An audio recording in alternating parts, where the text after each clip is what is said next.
Driver দিয়ে খারাপ সবাই বলতে পারে, কিন্তু ড্রাইভারতে কষ্ট বোঝার মতো কেউ নাই।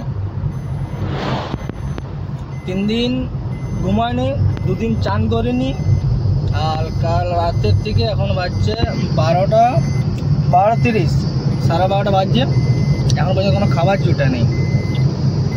ড্রাইভার দিয়ে খারাপ সবাই বলতে পারে, ড্রাইভার এরকম, ড্রাইভার ওই রকম, কিন্তু ড্রাইভার দিয়ে কত কষ্ট একমাত্র ড্রাইভাররাই বোঝে।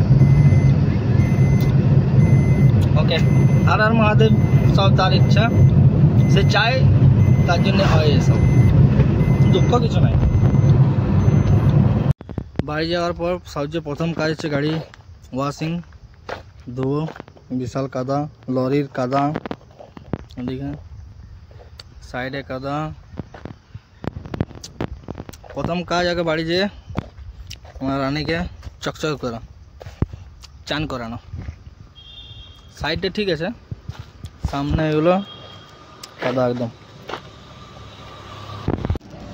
কাল থেকে এখনও ঘর ঢুকিনি, গাড়ি আছে, এখন আছে রসকুন্ডু। আর ঘুম, চোখ এখন লাল হয়ে আছে, জানিনি কি আবার, খাইনি, ঘুমায়নি, এখন রসকুন্ডুতে আছি।